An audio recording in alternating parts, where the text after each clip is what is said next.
Thanks for joining us for another episode of Table Talk. I am here with Dr. Carmen Simone, President of Western Nebraska Community College.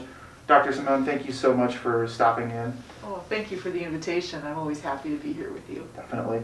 I'm not sure if you remember, but about a year ago tomorrow, you did another one of these. Was it a year ago tomorrow? Yep, it was published on February 12th.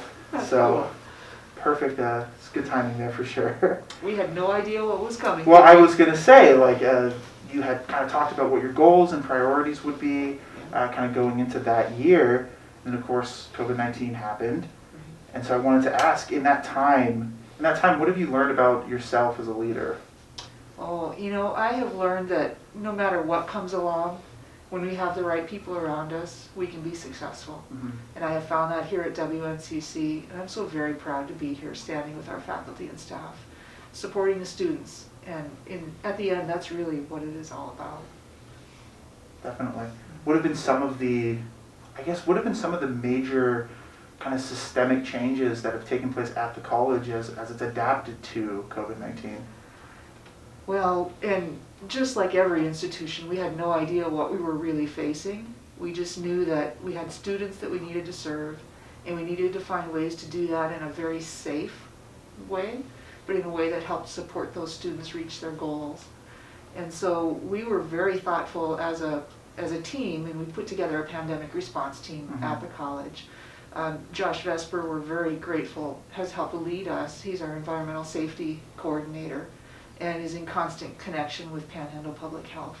So we gathered that information, that kind of situational awareness, and then had conversations together about how it was that we could continue to serve our students the best way possible. There's the masks came, and they're still with us, and they'll be with us for a while yet, I'm sorry to say. And it really changes the dynamic in a classroom, but it is so important. In what way does it change the dynamic in the classroom? It changes the way that an instructor can communicate with their students. You can't see the expression on your students' faces all the time, and sometimes you lose those clues then and whether the students are getting it or tracking with you or not. So you have to do a lot more checking with the students. Obviously it's harder to talk and communicate and breathe as you're communicating with the students, and so that did test our faculty for a period of time. You start to get used to it after a while, but it does change your dynamic and your ability to communicate. Definitely. I wanted to ask if you were a student going into a college at this time, I mean, what do you think would have been some of your own challenges and some of the things that you'd like to know of being a student at this time? Well, I would want to make sure that as a student, my best interests were being put at the forefront, that the college was continuing to put safe measures into place to take care of us. I think that's really important for our students to know. I really appreciate the special relationships that our staff have with our students. And I think our students are so lucky because of that. They build personal relationships, and they take a vested interest in helping those students be successful and navigating that pathway through higher education. Sometimes that's a daunting pathway. And there's just kudos to our faculty and staff who do that for our students. Yeah, definitely. A year ago you said that your biggest priority at that time was completing the college's accreditation. Obviously that's happened a little later because of COVID, but obviously that's happened. So, now looking ahead, I guess, what are some of your short-term priorities? Well, and the accreditation piece never really goes away. Right. We have these celebrations, these milestones, but the work continues every day to make sure that we remain an accredited institution. So first and foremost, I want to say that. What we're doing right now as an institution is going through the process of building our next strategic plan, which is giving us some time to be thoughtful about the people that we're serving and the ways that we're serving them. For the viewers at home, can you kind of talk about what a strategic plan is?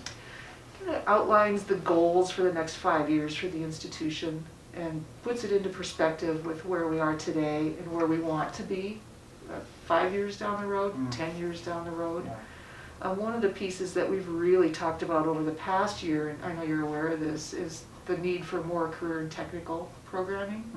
I know that that's going to be a part of our strategic plan going forward.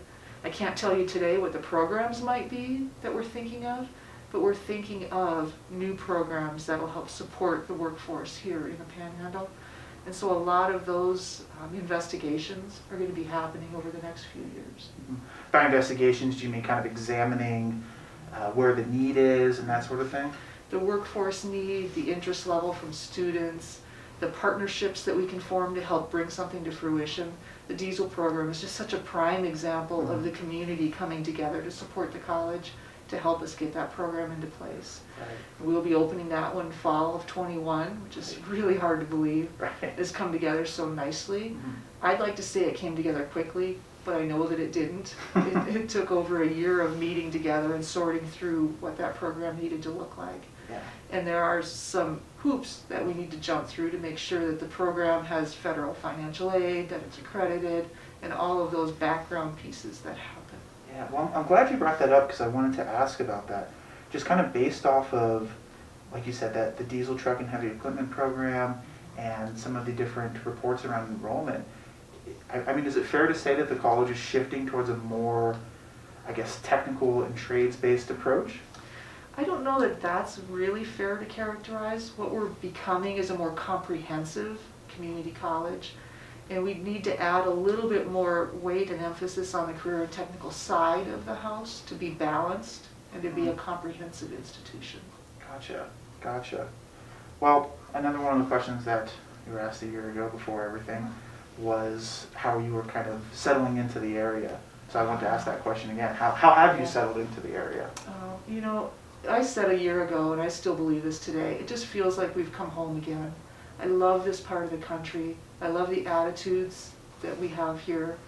I feel very much at home, and I appreciate being here in Scottsbluff, Nebraska. Have you had a chance to go back to South Dakota at any time to visit friends and family? You know, COVID happened. Yeah. And as COVID I've happened, heard of that, travel yeah. has kind of been restricted, so I haven't really had time to reconnect in the way that I had hoped Yeah. I would be able to. For example, I haven't visited my parents, Oh, I'm sorry. and they're only a couple of hours away now. But, you know, we just need to be safe.